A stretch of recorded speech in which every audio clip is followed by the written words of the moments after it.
everybody. Welcome to your Fund the People podcast. I'm your host, Rusty Stahl. Thanks for being here.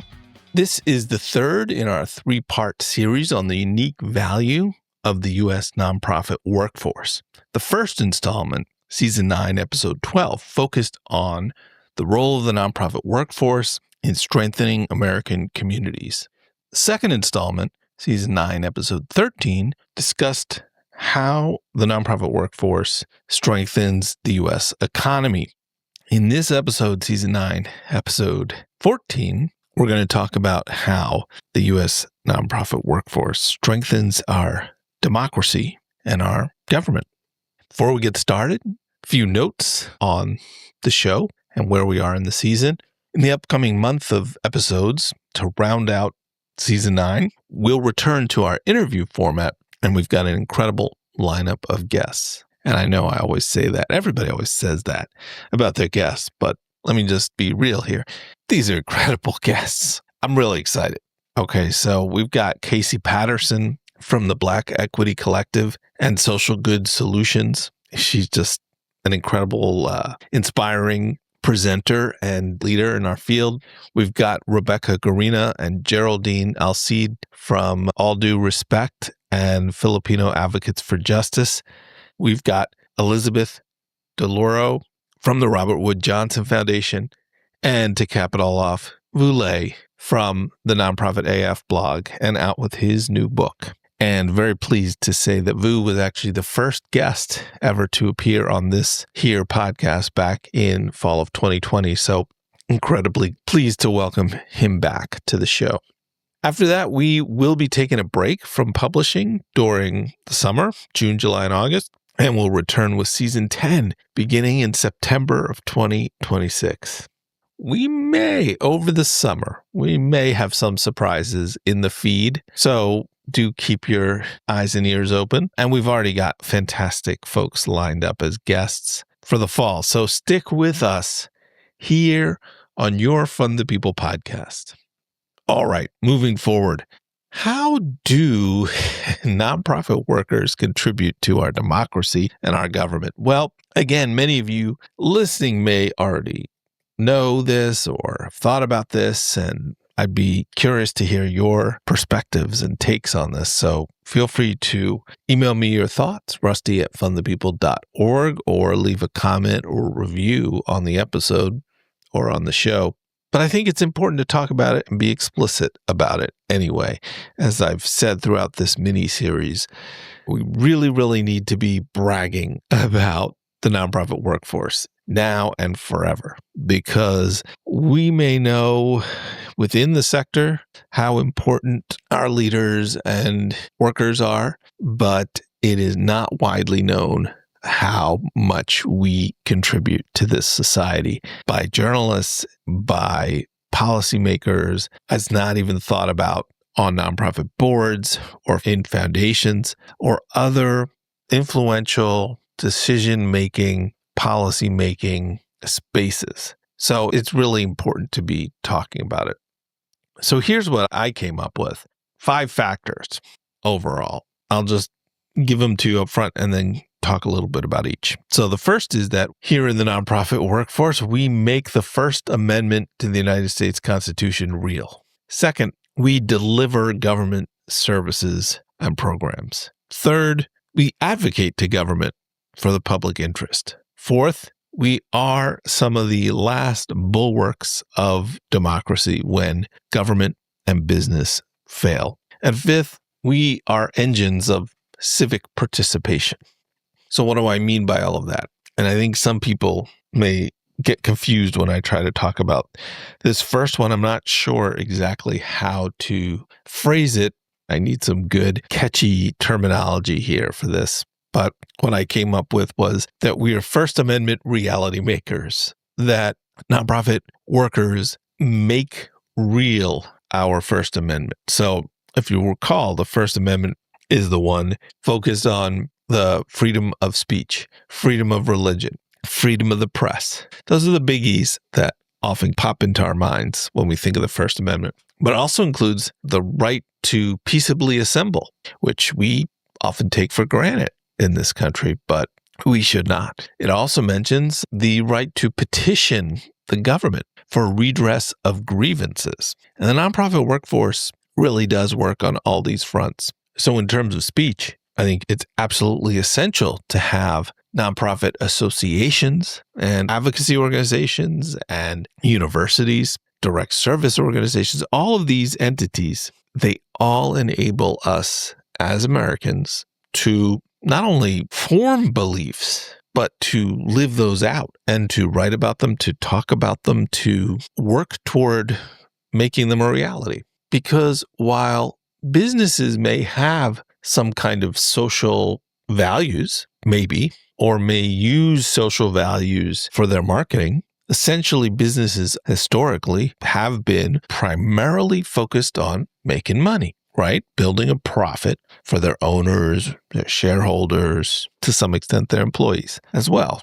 Now, of course, there are those B Corps and things that offer more incentives for those kind of businesses to prioritize values and not just profit.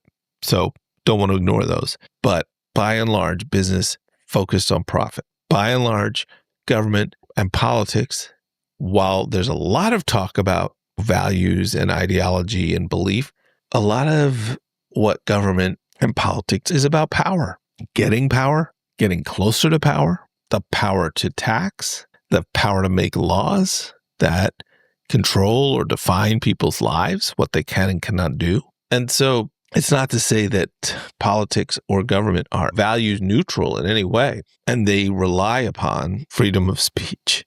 That's for sure. But in terms of day-to-day giving people outlets for their beliefs, I think our workforce is an incredible contributor to that. Religion, every mosque, synagogue, church, and other house of worship that is worth its salt is a nonprofit organization. Religion is, in some ways, the bedrock of the nonprofit sector. It's one of the sources from which our sector has grown, and one of the most ancient, I guess you could say. So we don't often think about it because we think of churches and synagogues and mosques and religious institutions as kind of their own type of institution. And there is that separation of church and state. So those religious organizations don't have to do all of the same things as every other 501c3, but they are nonprofits. And so if you want to have freedom of religion and make that meaningful, actually have religions that are able to serve their members, you need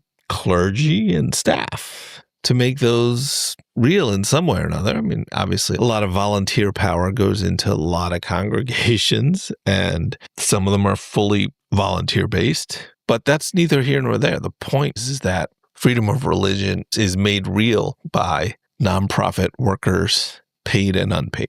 Freedom of press is different because I think our press has evolved into, at least the dominant press is for profit. Unfortunately, I think we would be better off if our major newspapers and media were nonprofits. And in fact, while places like the Washington Post have been purchased by very wealthy folks who've aligned themselves in one way or another with the Trump administration, and you have for-profit motives at play and structures at play, you have places like the Philadelphia Inquirer that have been protected from some of those challenges by actually becoming owned by nonprofits. And you do still have a lot of local nonprofit newspapers out there and other forms of media and journalism. So certainly some of the oldest political magazines and journals and things like that are nonprofits. I think we would all be served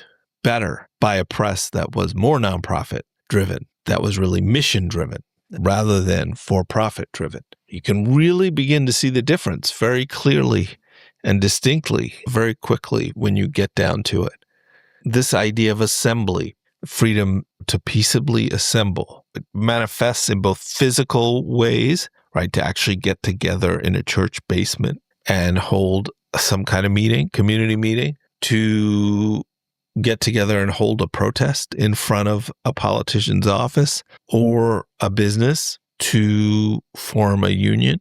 So the idea of physically meeting or assembling for a rally or a physical coming together of people is very important to democracy. And there's also the more abstract way to assemble. We are all going to join the ACLU, or we're going to join the NRA, or we're going to join some other entity, put money into it and make it happen because it speaks to our values. It's kind of a form of speech and a form of assembly to join together. So assembly becomes, I think, absolutely crucial, and in some way is the underlying basis for all these other things. You can't have speech, really, if no one can hear you. You can't have religion very easily if you can't assemble, get together and pray, or get together and learn or study your texts. You can't have a press if you can't get together and write stories or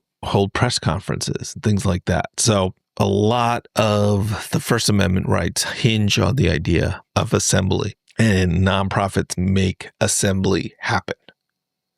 Okay, so second item to cover here is that we deliver government programs for people. I touched on this a bit, I think, in the first installment of this series, but nonprofits really do deliver goods and services and programs on behalf of government at the federal level, but also at the state, county, and municipal levels. Nonprofits are a huge provider that government relies upon.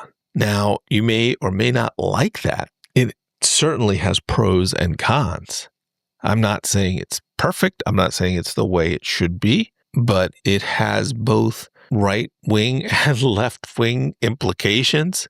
But it is the reality. It is the fact. And in many cases, you want a nonprofit delivering those services on behalf of government rather than a for-profit delivering those services on behalf of government. That comes in many forms. It could be contracts. It could be grants. It's also sometimes direct reimbursements. So government programs like Medicaid, you get your health care from a nonprofit health clinic or other provider, and then the government pays that provider on your behalf, reimbursing them for the services they provided you. So there's all kinds of different ways. And of course, there's the tax exemption and tax deduction structure itself, which as sort of the social contract in reality is that government is saying, we will not take taxes out on these dollars because these dollars are providing a public service for the common good that we, the government, don't have to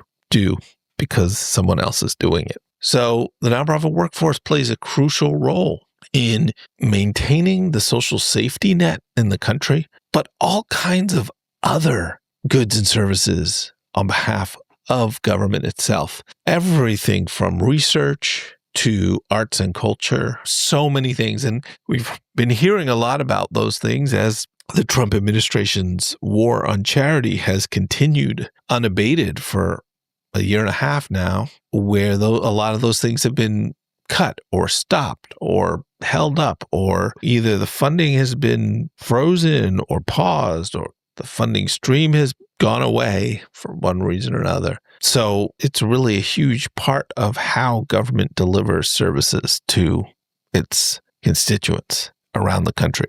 Okay, so the third element here is that nonprofits advocate to government for the public interest. Now, obviously, we have limitations for 501c3s in terms of how much of our budgets and staff time can be spent doing lobbying on legislation, and we certainly can't electioneer. But we do have 501c4s, which are also nonprofits that can do more of that. And we have the Election H, where nonprofits can say to the IRS, we are going to actually do some more intensive advocacy and lobbying, and we want to let you know that, and that's okay. So this is important because for-profit businesses have a lot more cash on hand and a lot more flexibility in terms of lobbying, and they can fund creation of almost always nonprofits themselves that then go out and represent their industry and lobby on behalf of the industry. The point is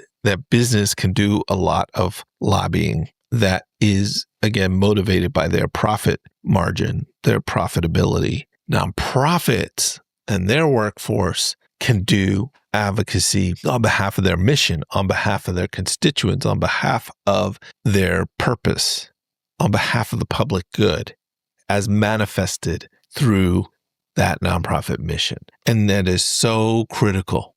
That is so important to have some kind of counterweight. And so, yes, we have limitations, but that advocacy role is absolutely crucial. To be able to petition the government for the redress of grievance is absolutely an essential thing.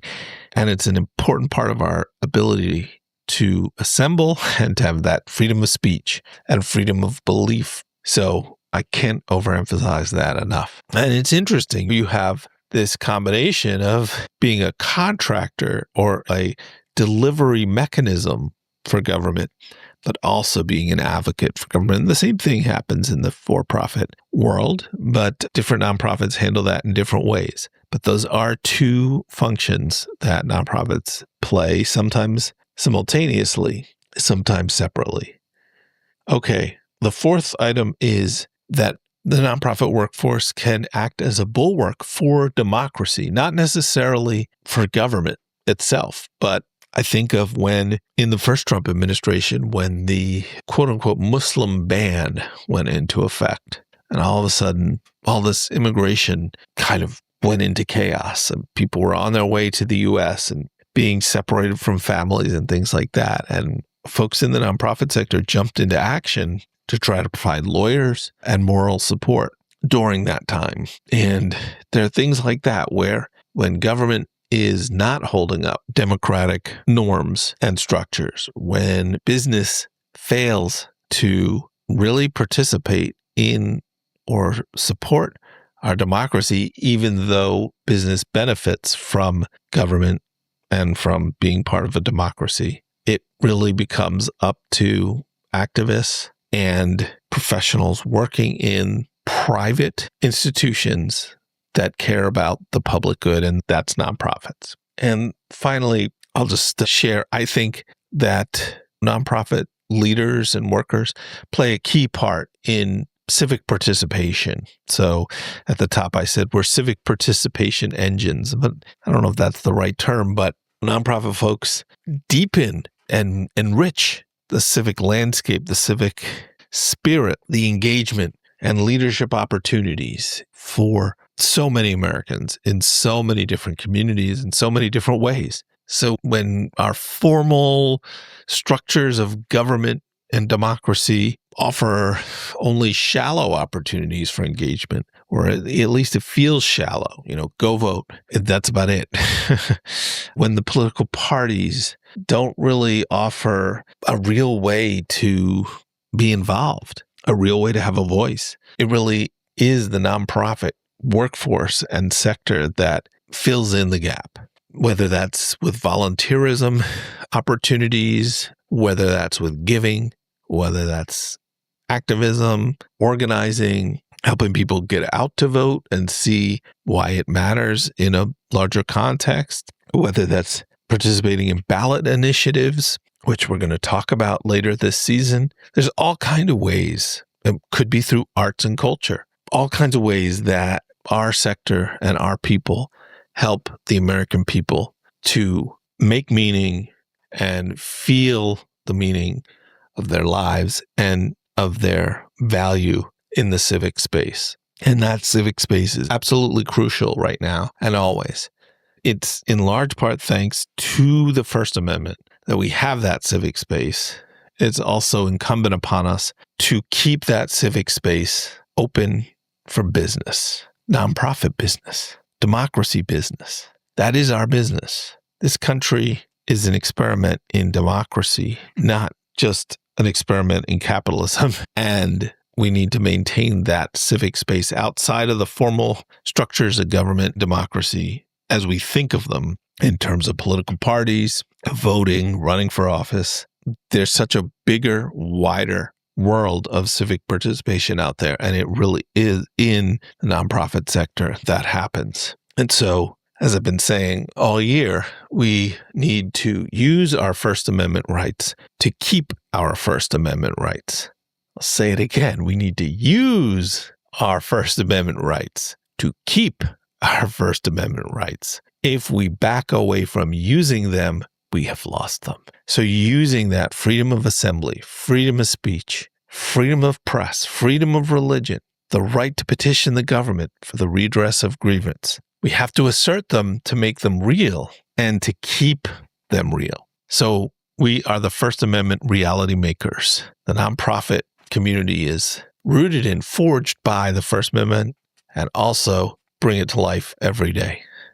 So with that, I will wrap up this episode and this mini series here on the Fund the People podcast, where we've been talking about the unique value of America's nonprofit workforce, how we contribute uniquely to our communities, to our economy, and to our democracy. I hope you'll find ways to use this information in your own work. If you disagree with me or I've got blind spots, I'm sure there's a lot I can learn from you. Please, again, do feel free to email me, rusty@fundthepeople.org. Leave a comment on Spotify. Leave a review on Apple Podcasts. I'd love to hear your thoughts. Even if it's a sentence or a sentence fragment, I'll read it. I'll try to respond. You can throw it on LinkedIn too if you'd like. I'll talk to you again next week here on your Fund the People podcast.